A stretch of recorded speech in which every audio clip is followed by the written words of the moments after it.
Boker Tov, good morning. I'm so privileged to be here this morning and to listen to your wonderful, moving and important presentation. Yishar Koach. You said everything that when I talk to other groups, not Jewish children, in the public schools and so on, I have to explain. And here I feel I don't need to. You know how important it is, what you're learning, what you're doing, and especially the meaning of the word zachor, remember. And you do, because you are the future.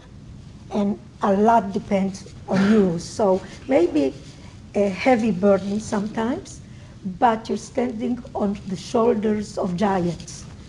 And I'm so impressed. So I will stop now with that and go directly to my presentation. I'd like to share with you a personal story, as you heard, but I want to give you a little bit of a context of the world in which I was born into. So we won't read everything, you can read yourself, but what is, I think this is, I need one back. Well, never mind, we'll start here. The Hungary, already since 1940, was on the side of the German, the Axis forces, and they fought with them in their campaign against the Soviet Union. Now, by 1941, I think I'm correct on that one, they started to conscript, or actually force, the Jewish males in Budapest for forced labor to go and fight with the Hungarian forces as they fought in the area of the Soviet Union. Now, my father was one of them, and I'll tell you his story in a minute, but just thought I wanted to point out to you this particular slide that it started in Hungary 1940 or so, and by 1945, which was actually the end of the war, look how many Jewish people lost their lives. 502,000 Jewish people lost their life out of a population of 765,000 who lived in Hungary at the time. You know the math, you can do what percentage of our people were killed. And this was at the end of the war where it was clear that they're losing, and yet they continued their killing machines. So it speaks volumes. So, the personal story. This is a picture of my father, Zichrono Livracha. The uniform he's wearing here this is after the war. So when he was taken to the labor camps, I was not born yet. And actually I didn't meet my father until I was 5 years old. So in any case, he was taken to forced labor, and he told me, but more so to my children, especially the two daughters sitting here, that what he did in the war was that they asked him to clear mines. You know what mines are, right? And they were given the task to go in front of the Hungarian army to clear the mines for the soldiers. And you never knew the next step may be your last one. And at one point he also told me that he was put in charge to decide who will be the next person to go and, ahead. And he says that responsibility, that he felt that, oh my God, I am deciding the fate of someone, ate at him, but he had to do what he had to do. I will not, because of the short time we have, I will not tell you more about my father's story, just a few words. Thank God he returned and we were reunited, but throughout the war, he kept with him a picture that the Red Cross actually got to him, and that was a picture of me when I was born. And my parents kind of, before ultrasound or anything, they knew they're having a girl.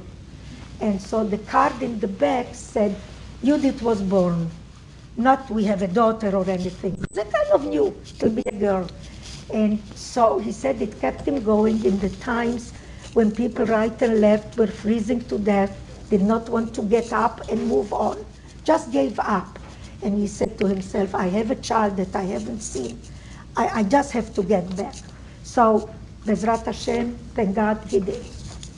So, let's go to my next picture. This is my mother, Zichrona Livracha, Elizabeth Bracha Sarah.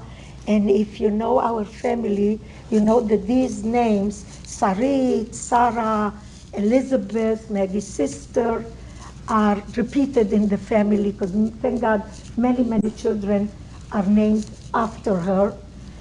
And actually, Maggie is named after someone else, which I'll get to it in a minute. So, my mother remained in Budapest, and she was alone, but thank God, as Jewish families usually do, they stuck together, they were together, and the family, the extended family supported her. And when I was born at the beginning, they still could stay in the Jewish ghetto because the Hungarian Nazis, before the Germans came in, forced all the Jewish people to be in a very small area. They left their homes where they lived before and congregate together in a small, much smaller area. So many people in a pretty tight quarters, if you will. And when I was born, it was, they said, like a miracle, because I was a child who was born into this world in which all this hatred, bigotry, this tragedy was unfolding. And they saw in a child a hope for the future. So at the beginning, my mom and the family tried to hide me, because you know the Nazis started searches of homes, and you had to hide. And they were saying, they told me, this is the story in the family, that at the beginning it worked okay. But you know what babies do? Babies don't know what's going on around you. So I cried in inappropriate times when the building was searched, and some good neighbors hid their Jewish friends, the Jewish neighbors, in the complex where we live. But they realized this is not going to last long, because there were terrible cases, you might have heard, where mothers had to actually, they suffocated their children because they covered their mouth so they wouldn't make a noise. And you know what the result is, how horrific, how terrible.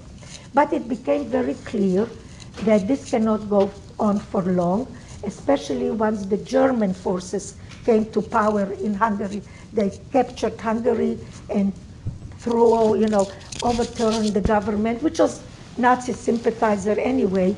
In our family, they used to say that the Hungarian Nazis, which they called the Miloš, were worse than the Germans. So perhaps that was the case, but anyway, that couldn't continue with them hiding me, and they were looking for a way, what can we do to save the child? Now, my mother's cousin, also Elizabeth, or in Hungarian Erzsébet, we come from a very frum family, but she was rebellious, and she became a communist, which her father didn't know, the family didn't know, but she went to youth groups of the communists. Do you know anything about communism? So you know. It was against everything. But the basic is no God, so you know, don't have to tell you anymore. But there were some good people there with good values, and she had a friend in that group, not Jewish. Her name was Margit Polgar. You hear the name Margit, Margaret, rings the bell, that's Maggie.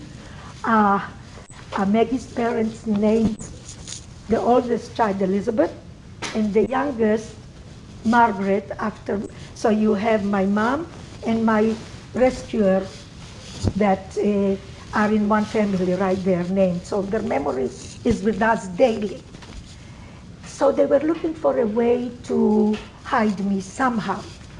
And that youth group that originally was a youth group like you go to Bnei Akiva, whatever, they did social activities, hiking and so on. But when the Germans came in, this little group of young adults, 18, 19, decided that they will resist the mighty German war machine. Now, what would they do? Weapons they did not have. They weren't that kind of a group. I don't think they knew Kapap or anything else. But they said if we cannot actually fight them, we will resist them by helping the victims of their atrocities. And they did anything that they could to help. Basically, it was Jewish people, but you know it wasn't only Jewish. As you heard before, yesterday was a big community, Yom Hashoah. There were gypsies and all kinds of people that the Germans deemed not worthy living.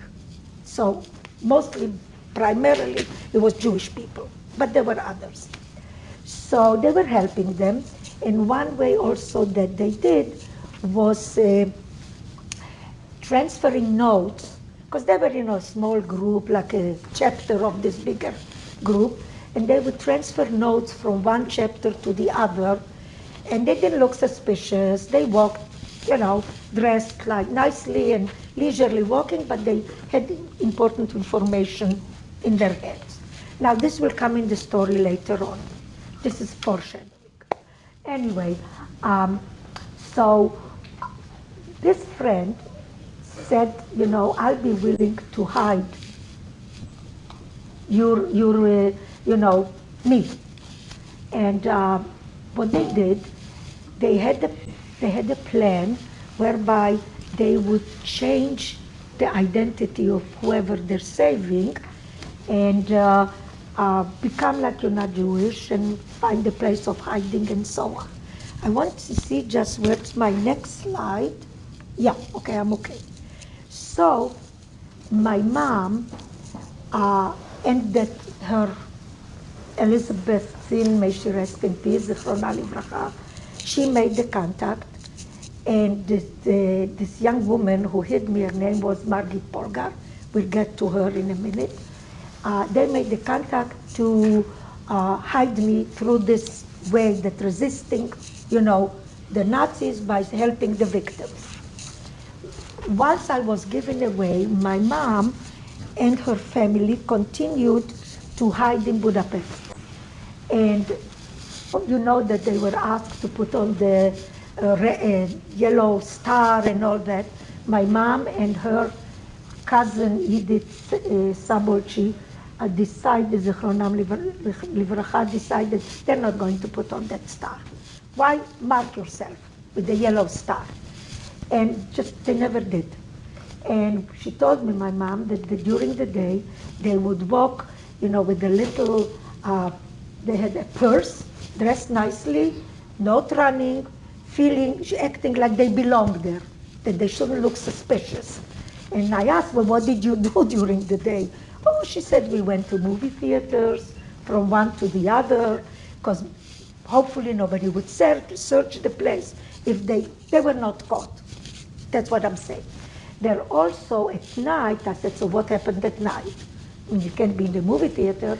So they had some good, not Jewish friends who were friends of theirs before. And one in particular, my mom used to talk about, he had I would say a workshop, something like that, where they made crates. He was a carpenter, and they made crates. So he dug out in his workshop, not very big, but dug out like a hole or something, and they would hide there inside. And he would cover it, and my mom showed me how they had to be crunched down like the two of them. And when the workers left, they came out. But before the workers came back again, they were sure to leave the place and disappear. Throughout that time, they were trying to get, if you heard about Raoul Wallenberg, have you heard that name? He's a Swedish diplomat that we ought to remember his name. He gave identity cards, Swedish identity cards, as if you are a Swedish citizen. And Sweden was neutral, so the Germans respected that. and they did not touch Swedish citizens. So in Budapest, they had Swedish homes that was considered like Sweden territory. There were Swiss homes. And just recently, or maybe you heard about the Chinese diplomat that also gave identity cards to Jews to leave Germany and so on. But he was not in Hungary. Anyway, my mom and family tried to get those certificates to get in, but didn't work out. When they got there, Wallenberg wasn't there, but it didn't happen. And Wallenberg, by the way, had a very mysterious death. People don't know. He disappeared. And then many years later, they found maybe he died in the Soviet Union prisons or something like that. So at one point, their luck ran out, and my mom and Edith Sabolchi, her cousin, were caught. And they were put in that, have you heard about the death marches, when they marched Jewish people, long marches to Auschwitz, Birkenau, and so on. They were caught. And there they were along the Danube. And by the way, Budapest is gorgeous, beautiful. Of course, nothing nicer than Israel, but still a very beautiful, beautiful place along the side, along the Danube, which is a gorgeous river area. And when I was in 1991 in Budapest, I walked around that beautiful Danube River, and I hated every minute of it. Why? Because what was in my mind all the time was my mom and Edith in this march along, you knew, by that time people knew what's going to happen. This is a death march. And they were walking along the Danube. And my mom told me, we told to each other, look, they're going to kill us. What are we pretending? This is not going to end well. So let's step out of this line. Imagine what courage it took with all the soldiers watching with rifles pointing at you, and they're marching and marching. They said, you know what, we're not going to march. We'll slowly, nicely, not run, just casually walk away, which they did. And as they stepped out, there was a young Hungarian soldier. My mom said he probably was 18, 19, maybe even younger. And he saw them step out. And he had the rifle pointing at them.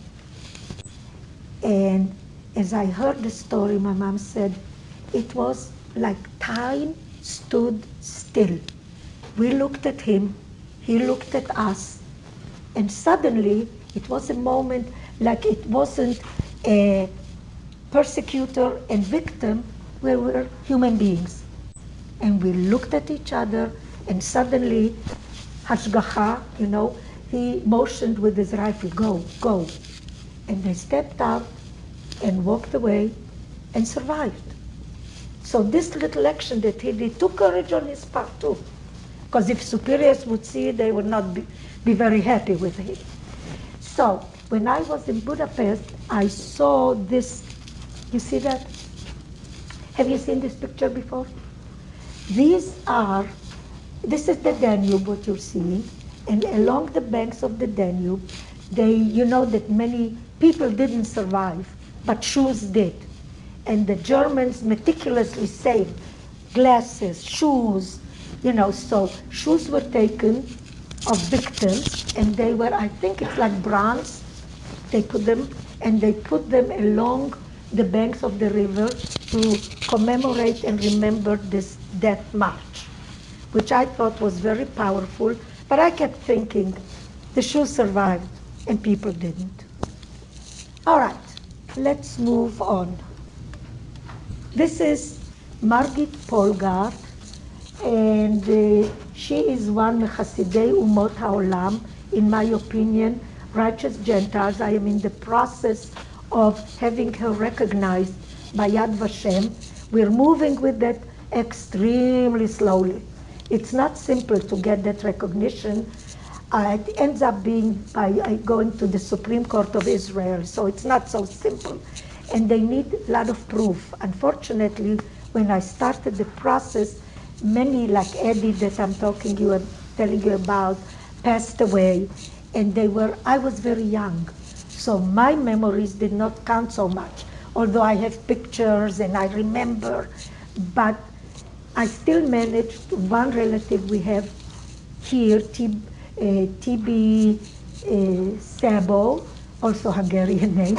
He actually was one of those who lit the candle yesterday in the community Yom Hashoah commemoration. He gave me a life testimony. I sat with him and he gave me life testimony, and Maggie's sister Lizzie videotaped us, me interviewing him, and we sent it, and they have everything. And you probably don't remember Tzvi Lepp is a graduate of the school. He lives in Israel. His mother is here, and his wife works at Yad Vashem. So she helps us, always gives us an update what's happening. But we didn't get the recognition yet. So she was in the youth group, and for a while after the war, my family was in touch with her, but somehow we lost contact. We did not know where she was, what was happening. And in 1991, my father, Zichrono Livracha, went to Hungary and found her. And so he called me. I was the director of Cleveland Hebrew Schools. I was in assemblies Sunday morning, leading the assembly. And the secretary comes and said, "Your father is calling you." And I knew he was away, and I knew she was supposed to disturb me. She knew nothing unless it's my family. So I got worried. And then he put the phone, she gave me the phone, and instead of my father's voice, I heard a very frail voice saying, Yehudit, Yehudit, in Hungarian nickname, they like to end with the ko. So I was Yehuditko.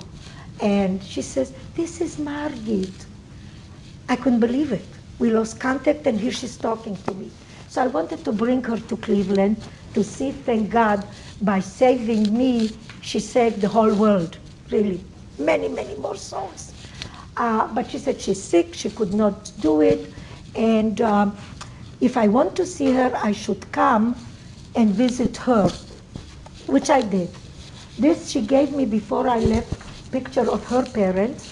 This is her as a baby and her brother, and these are her parents. Her father was a minister, a religious leader. And she did bring me to her family with false identity papers, changed my name. She told me my name is no more Judith Weiss, because the name Weiss only Jews used in Hungary. If I would have said my name is Judith Weiss, they would know I'm Jewish. The name Judith also non-Jews used in Hungary. So the problem was Weiss. So she changed my name, and I became Judith Hoyoshi, a Hungarian name. And according to what she told me, throughout the whole time I was with her, and I was very young, I didn't use my real name. I said, Judith, if they asked me, what's your name? Judith Hoyoshi. I asked her, Margit, what did you tell your parents? You suddenly come home, she's a single girl, and she comes home with a child. So she said, oh, you were an orphan of the war, and we're bringing you to safety, because that place was safer. They had food and everything, because it was in a village, in a farm, so life was better than in the city. And I asked her, Margit, did you tell them I was Jewish? And she hesitated and said, I told my father, I didn't tell my mother. So that speaks volume. You know, her mother didn't know she's hiding a Jewish child. And let's see what we have next. How do I go back? Well, anyway, we skipped a picture. That's Margit and me when she took me with her. And you see, I am well fed. I don't look like a child of the Holocaust. I look very European with the bow in the head. That was the style. But they took excellent care of me. And when the war ended, she and the other people in that village established an orphanage, because there were many, many orphans after the war, unfortunately. And the Russians liberated Hungary, the Red Army. And she gave me this pencil etching. She said, this person was very important. His nickname was, can you read it? His nickname was Rocky. And I'm thinking Rocky Balboa, in that movie. But they called him Rocky. And he was in charge of that village from the Russian authorities. And she told me that they would send me to talk to him when he sat outside in the cafe, sent me to ask for things for the orphanage. And they would give me a list, and I would come, I would say, Mr. Officer, the children need flour and oil and sugar and perhaps some crayons. And of course he gave it. Now that was a game. He would have given it anyway. But she told me that I was very famous then. So that was not my real claim of fame. My claim of fame is, thank God, my family. Not that, but this adds to it a little bit. So, and what do I have next? Yeah. So when the war ended, and this was happening, she said that I told everyone around me, okay, now I can tell you, my name is Judith Weiss. And I revealed the secret, and her neighbors were extremely upset with her. How could you be hiding a Jewish child and not telling us? You endangered the whole village. Well, but it was after the fact, so it was okay. And nobody suffered because of me. And then she said that one day they were organizing, committee meetings, like schools are run. The teachers are very familiar. But she said she kept me at her side all the time. And at one of those big meetings, she said suddenly she stood in the front, there were people everywhere, and suddenly she saw me coming from a distance, holding the hand of a soldier. And she heard me say, come, I want you to meet one of my mothers. And he looked at me and said, little girl, how many mothers do you have? And I said, 2. One is here, and the other one is hiding in Budapest. When he heard this, he started crying. Turned out he was Jewish, and he was in the Russian army, and he found just a short time before he met me, he found out that his wife, son and daughter were killed in Auschwitz. So, each Yom HaShoah, I think about them, I have their pictures, but I didn't include it here, should have. Anyway, after the war, and I did ask Margit, what would you have done if my parents would not have survived? And she looked at me offended. She said, well, what do you mean? You would be our child. So here I was thinking, I am so involved in, still I am, in Jewish education. This is my thing, this is my calling.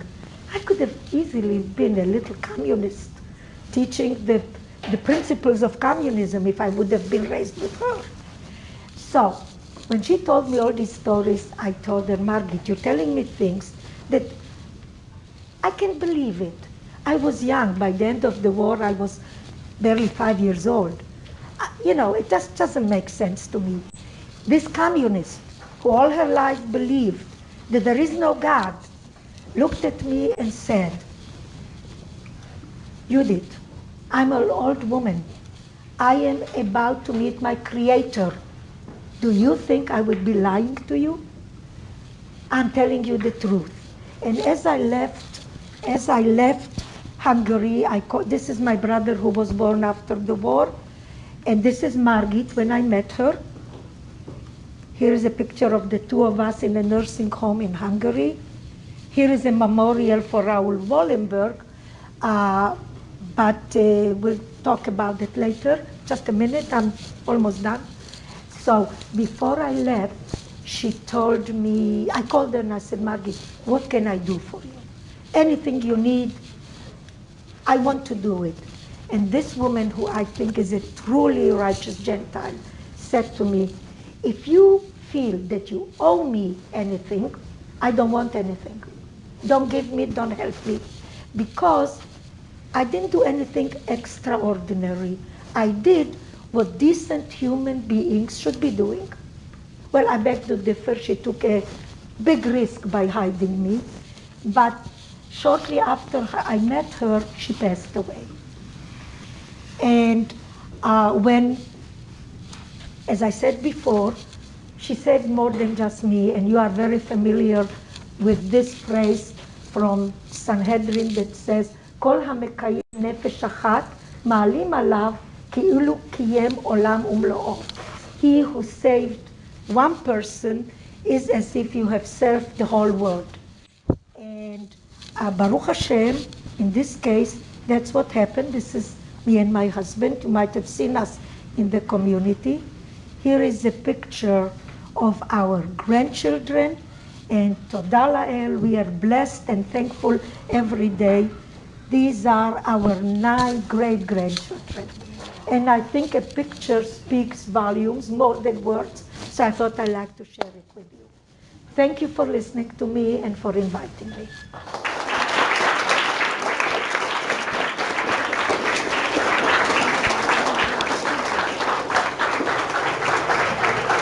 Thank you.